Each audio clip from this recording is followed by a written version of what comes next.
श्रीमान दिलीप पांडे जी। बहुत बहुत आभार, शुक्रिया अध्यक्ष महोदय, इस महत्वपूर्ण चर्चा में हिस्सा लेने के लिए। बहुत सारे सदन के जिम्मेदार साथियों ने अपनी बात रखी और दिल्ली की 30% जो आबादी है उनके दर्द को बयान करने की कोशिश की।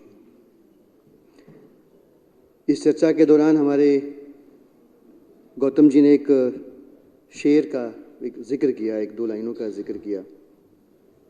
मेरे महबूब शायर हैं बशीर बद्र साहब, उनकी लाइनें हैं कि लोग टूट जाते हैं घर बनाने में, तुम तरस नहीं खाते बस्तियां जलाने में।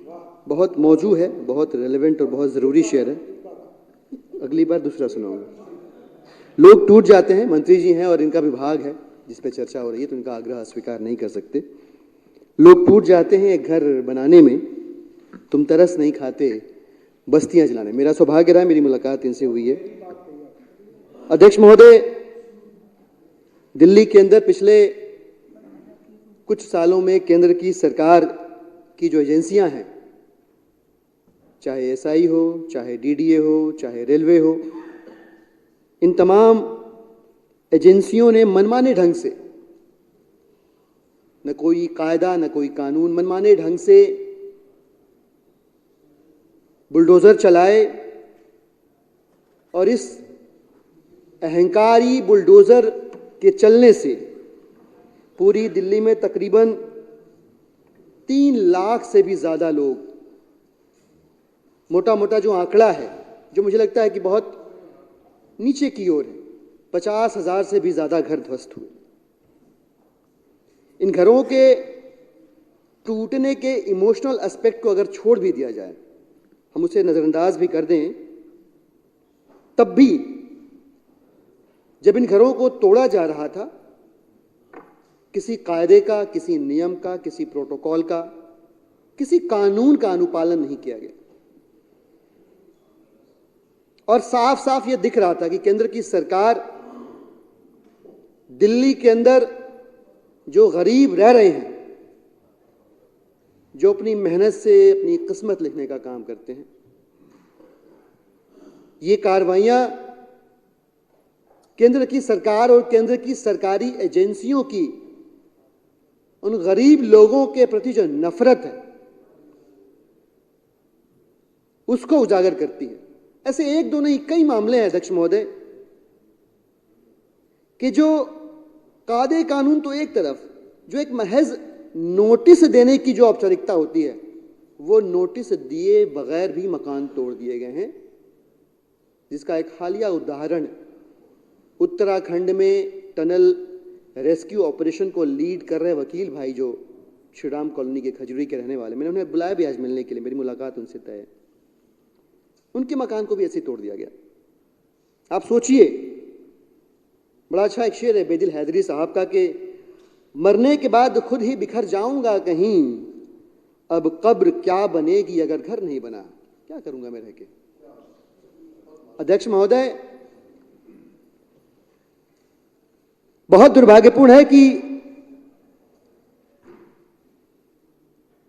दुनिया में अपना चेहरा चमकता हुआ दिखाने के लिए G20 के दौरान केंद्र की सरकार और उनके इशारे पर सरकारी एजेंसियों ने लगातार हमारे अनुरोध करने के बावजूद, अनुनय विनय करने के बावजूद कई झुग्गियों पे एक साथ हमला।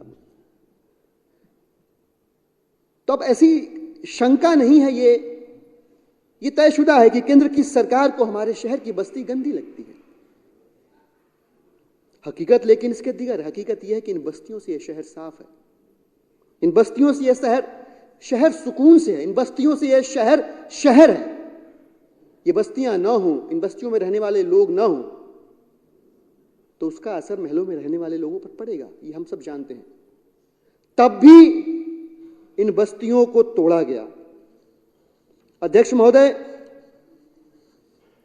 मैं आपका ध्यान, प्रवीण भाई ने जो बात शुरू की उस बात का एक हिस्सा उठाकर आगे जोड़ना चाहूंगा। ड्यूसुब के अंदर प्रवीण भाई ने जिक्र किया 675 बस्तियां जो हैं वो अनुसूचित हैं, लिस्टेड हैं। मेरे पास जानकारी है अध्यक्ष महोदय,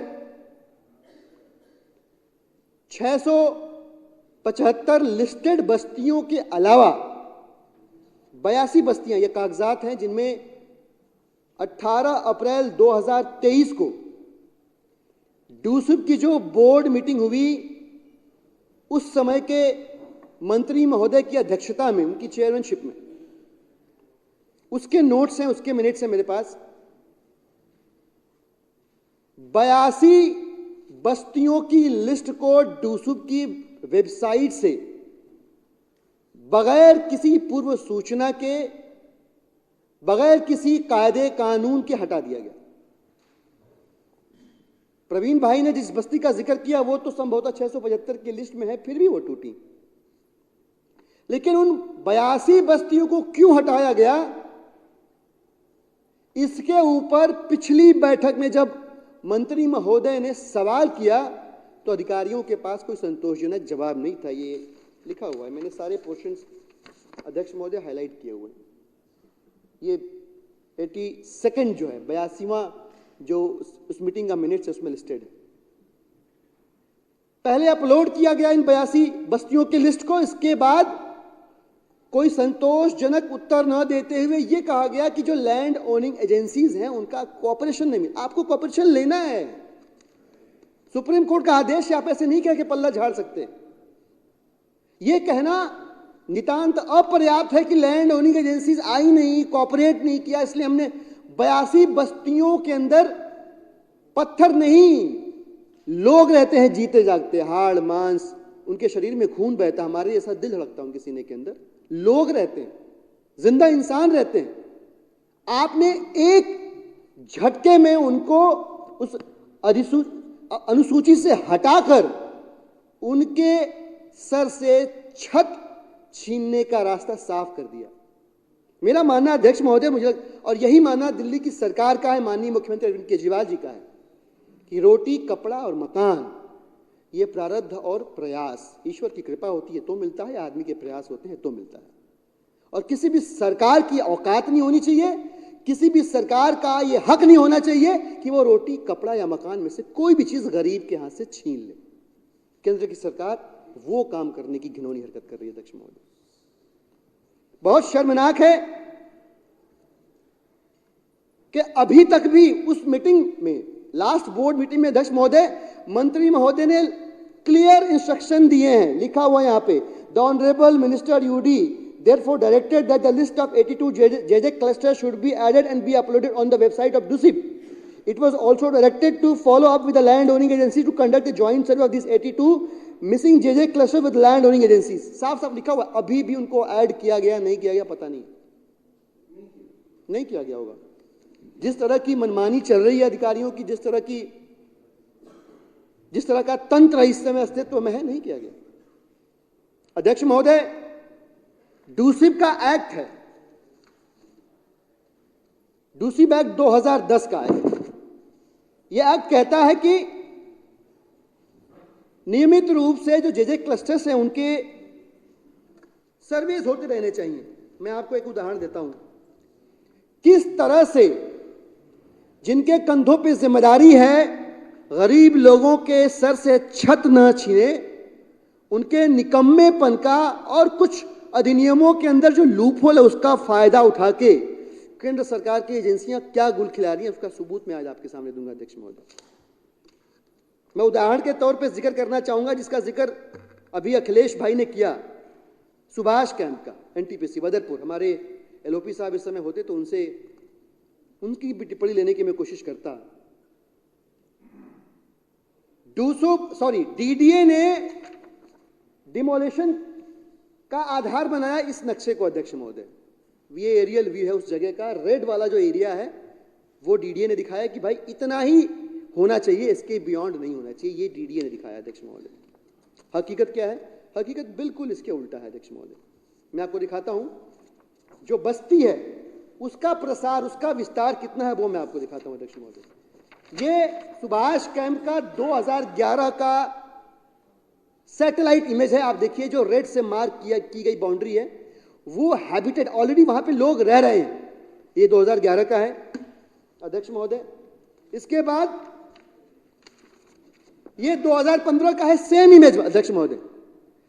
वही सुभाष कैंप है जो एलओपी साहब के इलाके में आता है। जो रेड बाउंड्री दिख रही है आपको, ये यहाँ पे आबादी है, यहाँ पे लोग रह रहे हैं। 2015 का नक्शा है। और ये लेटेस्ट है अध्यक्ष महोदय, 2022 का नक्शा है।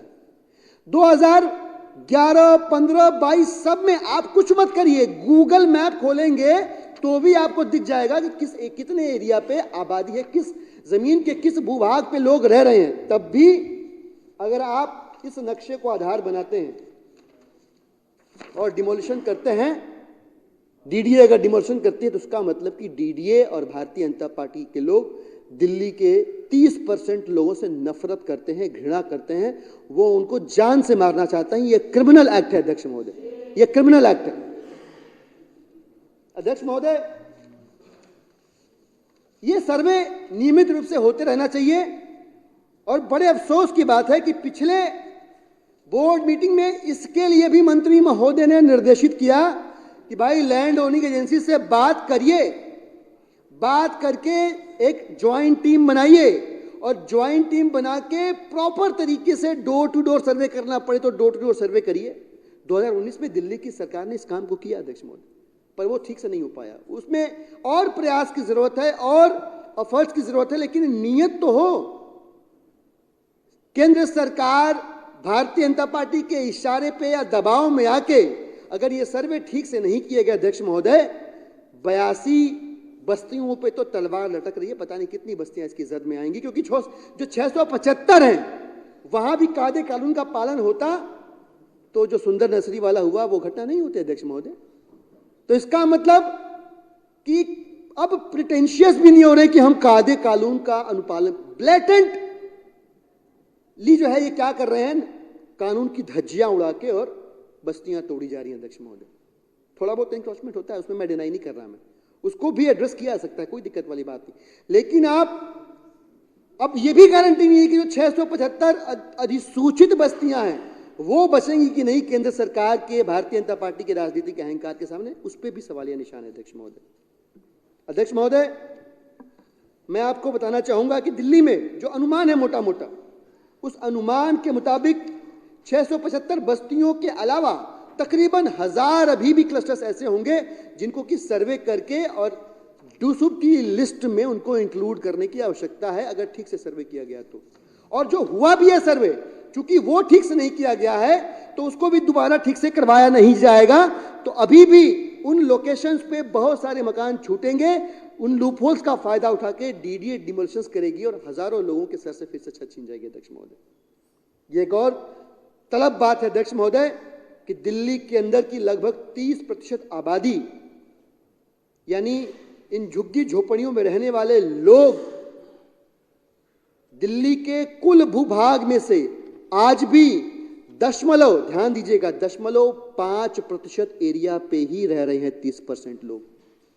ये किस सोशल जस्टिस की बात कर रहे हैं हम, किस तरह की इक्वालिटी की बात कर रहे हैं हम, किस तरह के सामाजिक न्याय की बात कर रहे हैं, सामाजिक अधिकार की बात कर रहे हैं, जहां एक राष्ट्रीय राजधानी क्षेत्र के 30% लोग कुल क्षेत्र के मात्र 0.5% एरिया पे ड्वेल कर रहे हैं अध्यक्ष महोदय।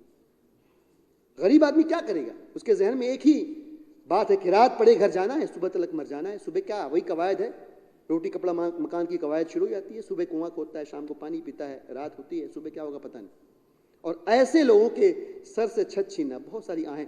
मैं, आप समझिए अध्यक्ष महोदय, पहले गुस्सा आता है जब गलत होता है तो, लेकिन गुस्सा आते आते एक स्थिति ऐसी आती है कि हताशा में तब्दील होता है वो गुस्सा, पीड़ा में तब्दील होता है गुस्सा, निराशा और कुंठा में तब्दील होता है। मैं निराश हूं, मैं हताश हूं, पीड़ित हूं और कुंठित हूं। गुस्सा खत्म हो गया अध्यक्ष महोदय। डीडीए का जो रीडेवलपमेंट का मॉडल है, रिहैब रीडेवलपमेंट का मॉडल है, बिल्कुल असफल हो रहा है अध्यक्ष महोदय। इसका प्रमाण मैं देता हूं आपको। लेटेस्ट एग्जांपल, खबरें पढ़ी मैंने, खजूरी के अंदर वकील भाई के मकान को तोड़ने के बाद माननीय एलजी साहब ने उनको मकान ऑफर किया। मकान कहां ऑफर किया? नरेला चले जाओ। वकील भाई रोजी रोटी उनका चलता है खजूरी में, श्रीराम कॉलोनी में, वहां उनके रिश्तेदार हैं, दोस्त हैं, नातेदार हैं, उनका अपना सामाजिक दायरा है। वो सब कुछ छोड़ के नरेला जाके क्या करने रहेंगे अध्यक्ष महोदय? ये on the very beginning this whole plan and model itself is a flawed model अध्यक्ष महोदय। जब तक इसको हम इंक्लूसिव नहीं करेंगे कि जहां लोग रहते हैं वहां उनका रोजगार होता है, रोजी रोटी होती है, उनका सामाजिक प्रभाव क्षेत्र होता है, उनको अगर वहीं नहीं बसाएंगे तो किसी भी तरह के बसावट की योजना पॉलिसी असफल होगी। इसका ज्ञान नहीं है अध्यक्ष महोदय, बिल्कुल ज्ञान नहीं, बिल्कुल आइडिया नहीं है। लिहाजा ऐसे लोग पॉलिसी एयर कंडीशन कमरों में बैठकर बना रहे हैं जिनको इन झुग्गियों में रहने वाले लोगों के दर्द से कोई वास्ता नहीं है, कोई राब्ता नहीं है। अध्यक्ष महोदय, 2019 में दिल्ली की सरकार ने, माननीय मुख्यमंत्री अरविंद केजरीवाल जी ने बहुत अच्छे भागीरथ प्रयास किए, सर्वे करवाया, स्टूडेंट्स को एंगेज किया, सर्टिफिकेट्स डिस्ट्रीब्यूट करना शुरू किए और पूरी प्लानिंग हुई। मेरे अपनी विधानसभा के अंदर और तमाम विधायक साथियों के विधानसभाओं के अंदर सीएम साहब ने मीटिंग ली, एरियाज बताए कि भाई तुम्हारे यहाँ तो जो बस्ती है जगह ढूंढो, वहां पे हम इंस्टीट्यूट मॉडल के तहत डेवलप करके फ्लैट्स देंगे लोगों को। वहीं पे केंद्र की सरकार ने उस पूरी योजना को कुचल के रख दिया अध्यक्ष महोदय। वो जो उन्होंने हमारे अपने फ्लैटों को अपने कब्जे में ले लिया रेंटिंग हाउसिंग स्कीम के तहत, इसको हम दोबारा से रीएलोकेट करेंगे बोल के अध्यक्ष महोदय। तो जितने भी प्रयास दिल्ली की सरकार ने किए अध्यक्ष महोदय, उन प्रयासों को भी केंद्र की सरकार ने अपने राजनीतिक अहंकार की भट्टी में झोंक दिया, बिना इस बात की चिंता किए कि दिल्ली में अभी भी 30% लोग हमारी ओर, हम पॉलिसी मेकर्स की ओर, हम सरकारों की ओर टकटकी लगाए इस उम्मीद से देख रहे हैं कि ये कुछ ऐसा लिखेंगे अपने कानूनों में, अपने नियमों में, अपनी नीतियों में, जिससे कम से कम महल तो नहीं पर सर पे एक छत मुहैया हो जाएगी। इस उम्मीद में देख रहे हैं हमारी तरफ अध्यक्ष महोदय। और अध्यक्ष महोदय, कई सारे मॉडल्स हैं। उड़ीसा का बहुत अपलॉड किया जाने वाला मॉडल है झुग्गियों के डेवलपमेंट के लिए, उनके रिहेबिलिटेशन के लिए। पंजाब की सरकार का मॉडल बहुत जो है काबिल तारीफ है। यहाँ पे माननीय मंत्री महोदय भी बैठे हुए हैं, सौरभ भाई बैठे हुए हैं, इनसे आग्रह करूंगा उन पॉलिसीज को भी संज्ञान में लाएं। और दिल्ली के अंदर जो रहने वाले लोग हैं, तकरीबन 160 लोकेशन ऐसी हैं कि इन 160 लोकेशन के ऊपर या तो डूसीब है या तो एमसीडी है। सौभाग्य से हम एमसीडी में हैं। इनको विश्वास में लेके, इनको थोड़ा सा सेंसिटाइज करके कुछ ऐसे निर्देश दिए जाएं, कुछ ऐसी पॉलिसीज बनाई जाएं कि दिल्ली के अंदर की 30% आबादी अपने आप को सुरक्षित महसूस करे। यह सोच के सोए कि कल सुबह उठेंगे तो शाम को, अगली शाम को सर पे छत रहेगी कि नहीं, इस चिंता के साथ घर के बाहर में रोटी का जुगाड़ करने के लिए निकलना पड़ेगा। 2 पंक्तियों के साथ अपनी बात को खत्म करूंगा अध्यक्ष महोदय। अहमद साहब एक बहुत अच्छे शायर उन्होंने लिखा है कि कुचल कुचल के न फुटपाथ को चलो इतना, कुचल कुचल के न फुटपाथ को चलो इतना, यहाँ पे रात को मजदूर ख्वाब देखते हैं। बहुत बहुत शुक्रिया अध्यक्ष महोदय।